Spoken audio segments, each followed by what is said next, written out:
आजकल मामले को लेकर एक बड़ी खबर सामने आ रही है। जी हम आपको बताते चले, कोलकाता रेप मर्डर केस से जुड़ी बड़ी खबर सामने आ रही है। कोलकाता पुलिस ने टीएमसी के राज्यसभा सांसद सुखेंदु शेखर राय को नोटिस भेजा है। उन्हें आज शाम 4 बजे पुलिस स्टेशन आने को कहा गया था। उन पर भ्रामक जानकारी देने का आरोप है। हालांकि सुखेंदु शेखर का कहना है कि उन्हें कोई नोटिस नहीं मिला है। सांसद सुखेंदु शेखर ने Kolkata doctor rape murder case में टिप्पणी की थी। इसमें उन्होंने पुलिस की जांच पर सवाल खड़े करते हुए कहा था कि कोलकाता पुलिस कमिश्नर विनीत गोयल की हिरासत में लेकर पूछताछ की जानी चाहिए।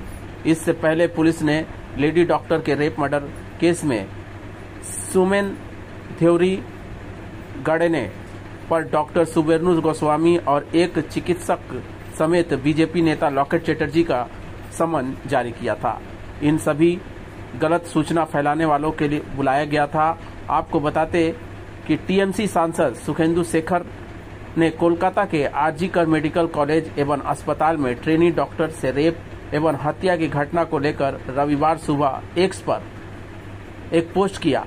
उन्होंने अपने पोस्ट में लिखा कि सीबीआई को इस मामले में निष्पक्षता से काम करना चाहिए। सीबीआई को चाहिए कि वह पूर्व प्रिंसिपल और पुलिस कमिश्नर को हिरासत में लेकर पूछताछ करे, ताकि पता चल सके कि आत्महत्या की कहानी किसने और क्यों फैलाई, हाल की दीवार क्यों गिराई गई। राय मामले में गिरफ्तार आरोपी को इतना शक्तिशाली बनाने के लिए किसने संरक्षण दिया। 3 दिन बाद खोजी कुत्ते का इस्तेमाल क्यों किया गया। ऐसे सैकड़ों सवाल हैं, उनसे सच निकलवाए जा रहे हैं। आइए देखते हैं पूरी खबर। দেখুন, আরজিকরের ঘটনা, ধর্ষণ এবং খুন, ন্যায় বিচার আমরা সবাই চাই। মাননীয় মুখ্যমন্ত্রী মমতা বন্দ্যোপাধ্যায়ও চান, অভিষেক বন্দ্যোপাধ্যায়ও চান এবং পুলিশ সেই মতো তদন্ত করছিল। একজনকে গ্রেফতার করেছে 12 ঘন্টার মধ্যে। মুখ্যমন্ত্রী ফাস্ট ট্র্যাক কোর্টের কথা বলেছেন, ফাঁসির কথা বলেছেন। এখন ওটা সিবিআই এর হাতে চলে গেছে।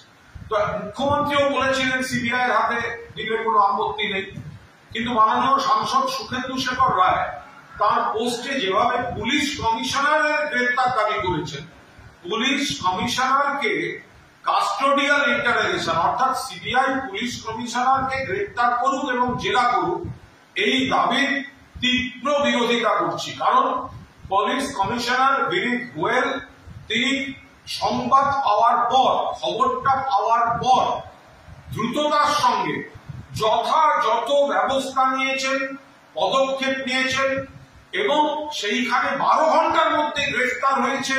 তারপরেও জেরা চলছিল আর 3-4 দিন সময় চেয়েছিলেন মুখ্যমন্ত্রী, আরো হয়তো বড় ব্রেক থ্রু করে ফেলার জায়গায় ছিল।